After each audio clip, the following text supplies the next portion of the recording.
நடைபெற்று முடிந்த சட்டமன்ற தேர்தலில் பாஜகவின் தோல்வி குறித்து விவாதிக்க அக்கட்சியின் மாவட்ட செயலாளர்களின் கூட்டம் சென்னை தீநகரில் அக்கட்சியின் மாநில தலைவர் தமிழிசை சவுந்தரராஜன் தலைமையில் நடைபெற்றது. கூட்டம் முடிந்து செய்தியாளர்களை சந்தித்து வருகிறார். அதன் நேரடி காட்சிகளை நாம் பார்க்கலாம். இப்பொழுது அவர்கள் படிப்படியாக மதுவிலக்கு கொண்டு வர வேண்டும் என்ற நோக்கத்தோடு 12 மணிக்கு மதுக்கடைகள் திறக்கப்படும் என்று சொல்லி இருக்கிறார்கள். அது மட்டுமல்ல 500 சில்லறை மதுக்கடைகள் மூடப்படும் என்றும் சொல்லி இருக்கிறார்கள். இது ஒரு ஆரோக்கியமான ஆரம்பம் என்றே நான் நினைக்கிறேன். ஆனால் இந்த ஆரோக்கியமான ஆரம்பம் போதையை தடுப்பதில் இன்னும் அதிக கவனத்தோடு இருக்க வேண்டும் என்பது எனது கருத்து. அதனால் இந்த ஆரம்பத்தோடு நின்றுவிடாமல் மிகவும் விரைவான படிப்படியாக இருக்க வேண்டும், பூரண மதுவிலக்கு கொண்டு வரும் வரை என்பது எங்களது கோரிக்கை. அது மட்டுமல்ல, இன்று மின்சாரத்திற்கு இலவச மின்சாரத்திற்கும் கையெழுத்திட்டு இருக்கிறார்கள். 100 யூனிட் 200 யூனிட் நெசவாளர்களுக்கு 750 யூனிட் என்று அவர்கள் கொடுத்திருக்கிறார்கள். இதுவும் மின்சார உற்பத்திக்கு எந்த அளவிற்கு முயற்சி செய்யப்படும். ஏற்கனவே மின்சார வாரியம் கடனில் இருக்கிறது.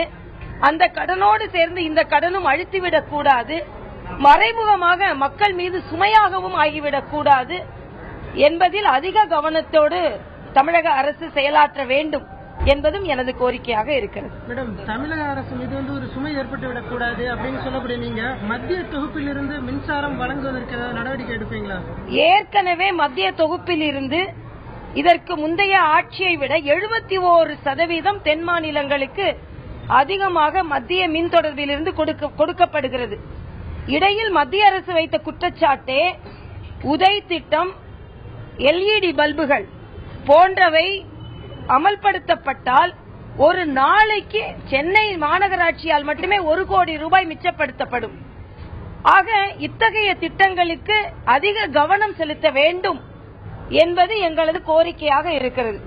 மரியாதைக்குரிய பியூஷ் கோயல் அவர்கள் பிரச்சாரத்திற்கு வரும்பொழுதும் சொன்னது இதுதான்.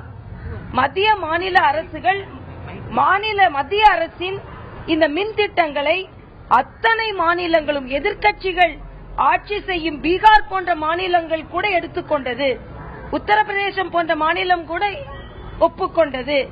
ஆனால் தமிழகத்தில் அது ஒப்புக்கொள்ளப்படவில்லை என்ற ஒரு குற்றச்சாட்டை வைத்தார்கள். இந்த பருவத்திலாவது முதலமைச்சர் அவர்கள் அதில் சற்று கவனம் செலுத்தி மத்திய மாநில அரசுகள் இணைந்து மக்களுக்கான மின் திட்டங்களில் சேமிக்கும் அளவிற்கான திட்டங்களை செயலாற்ற வேண்டும் என்பது எனது கோரிக்கை.